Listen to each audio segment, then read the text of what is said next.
Hey guys, it's me again, Joel, your Bisaya reader, and welcome to another video. And for today, I'm going to do my very first episode of my reading wrap-up series.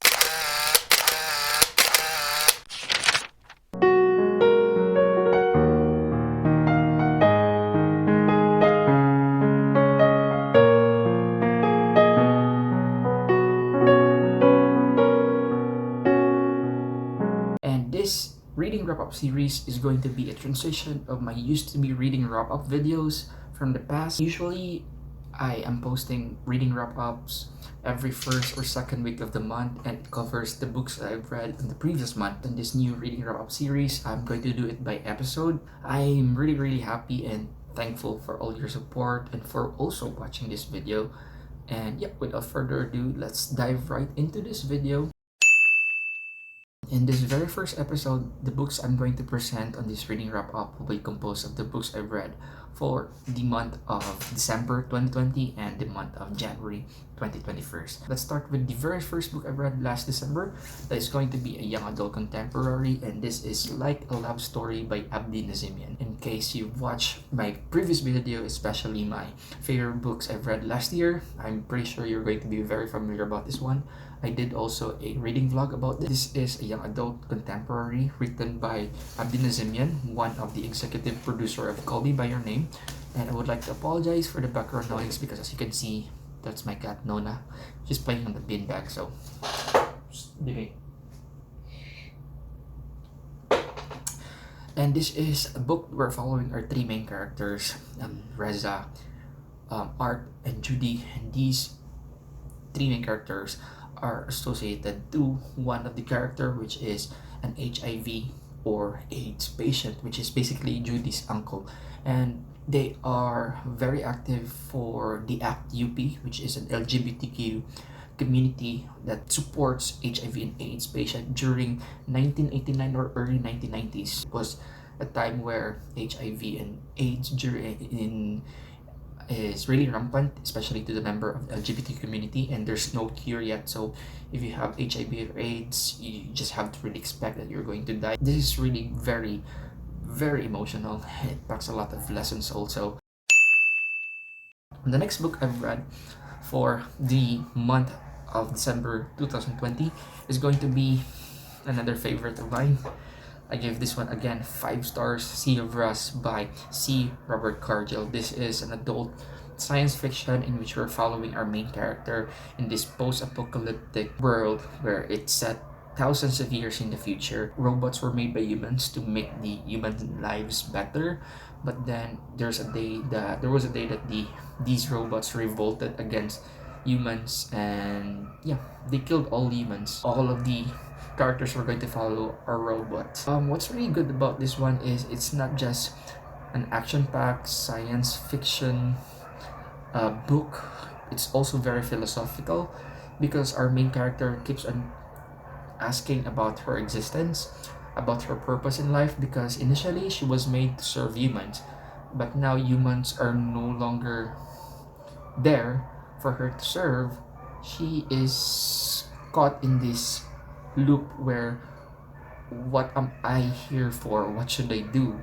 And it's a very deep and very important question and kind of depressing, which really caught me off guard because picking this book, I just thought that it's going to be just full of the robot things like robots killing robots, guns, action pack scenes. But this one, it has that side of it where it's really emotional and really dark and depressing also, which is trigger warnings. She keeps on questioning herself. She keeps on discovering what to do next, looking for her purpose and her reason to live. So it's sad.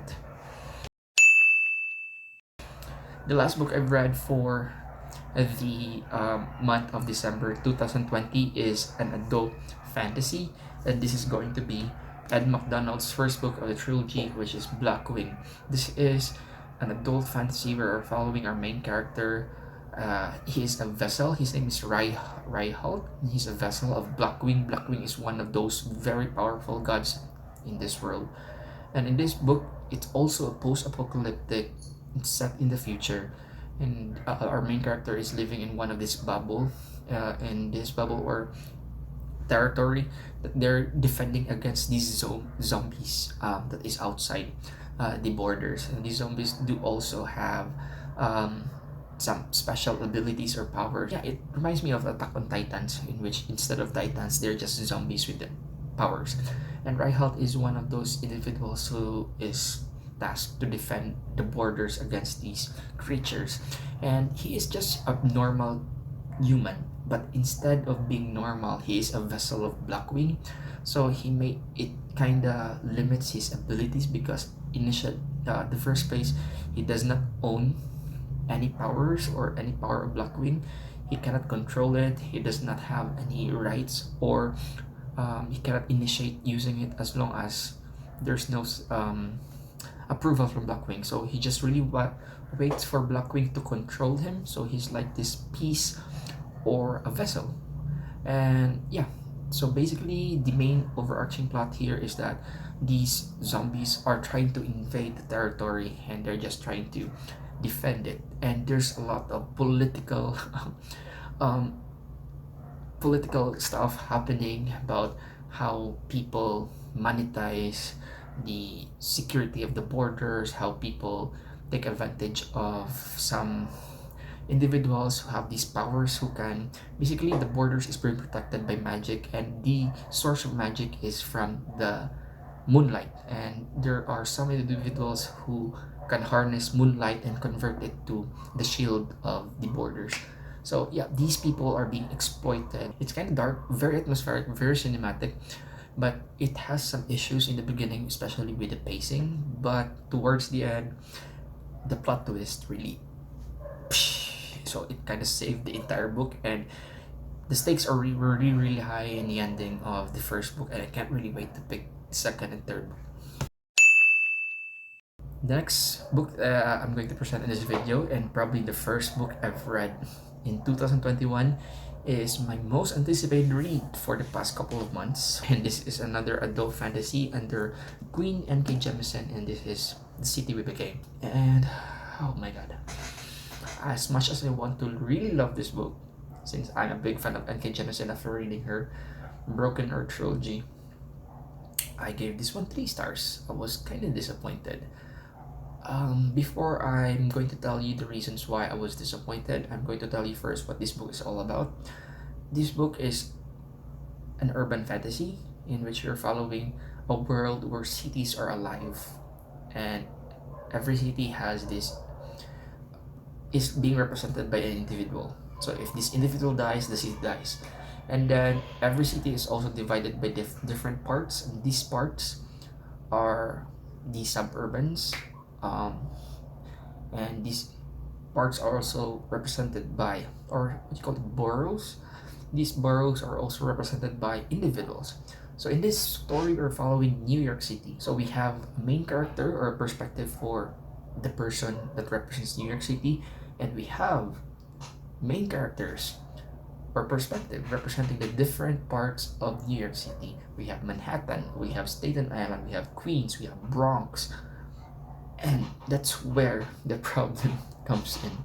But anyway, let me just finish the synopsis.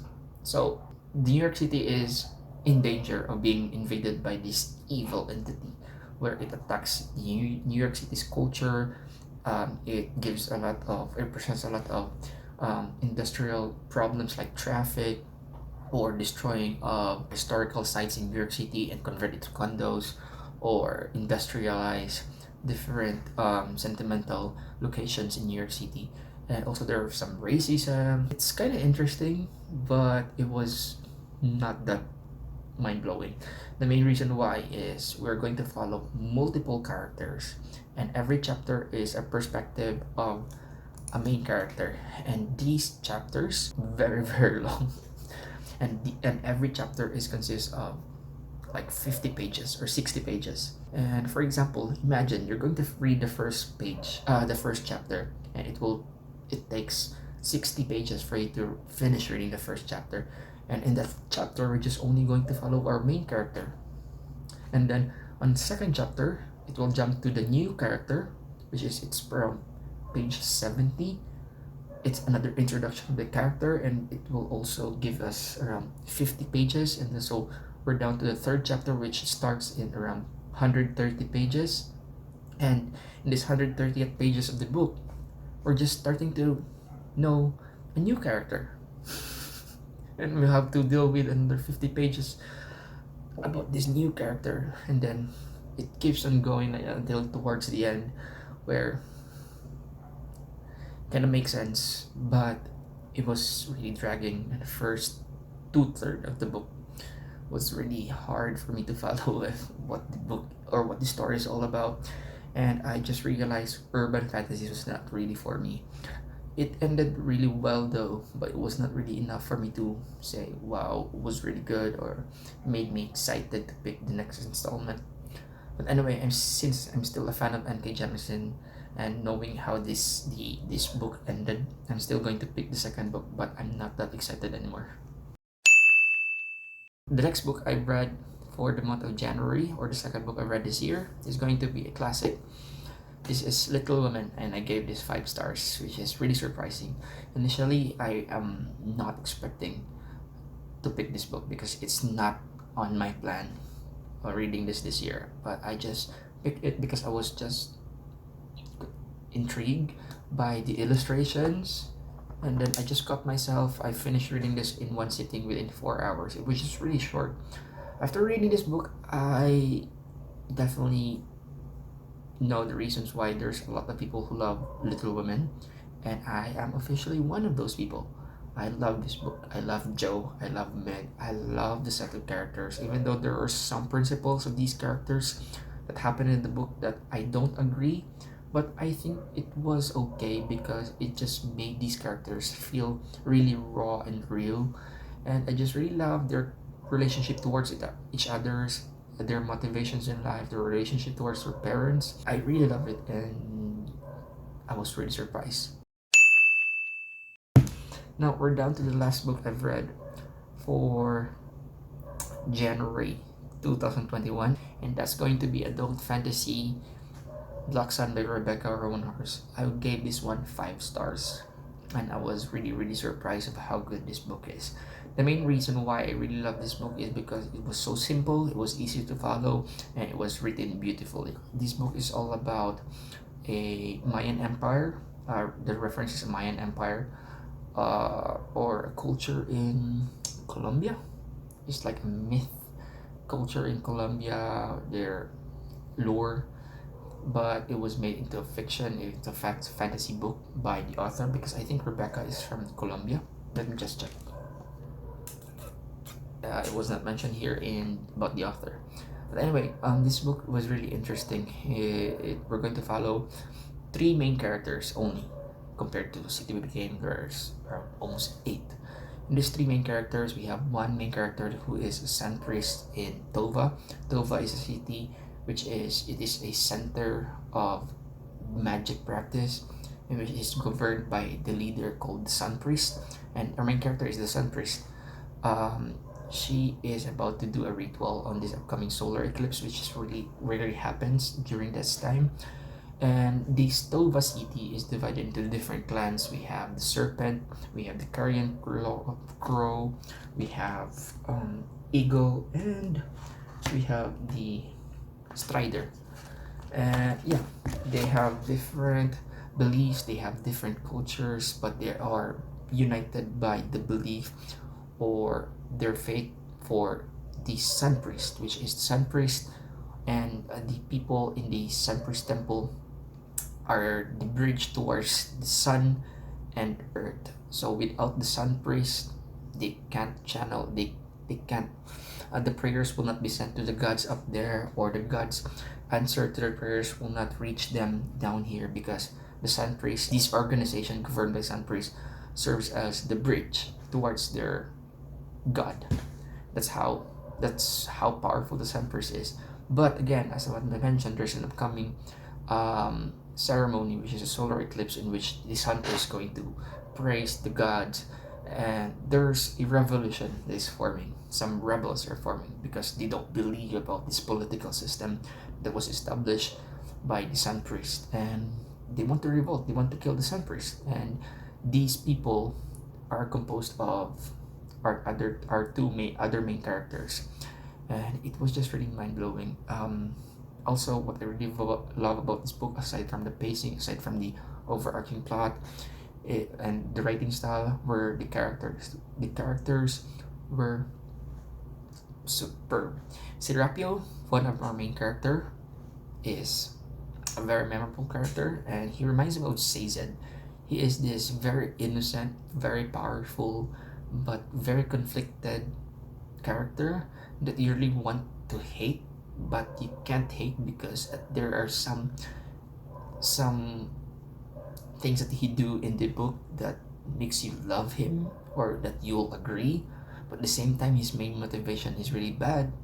But at the same time, you want to take his side because he has some points. It's going to question your character also as a reader. So that's why I really love Serapio. And yeah, I can't wait to read the next installment. I don't know if it's going to be a series or a trilogy, but regardless, I'm excited to pick the second book. So Rebecca Roanhorse, please write fast. We need the second book as soon as possible. Yep, that's it. Thank you so much, guys, for watching my very first reading wrap-ups episode on this channel, and I hope you did enjoy this video.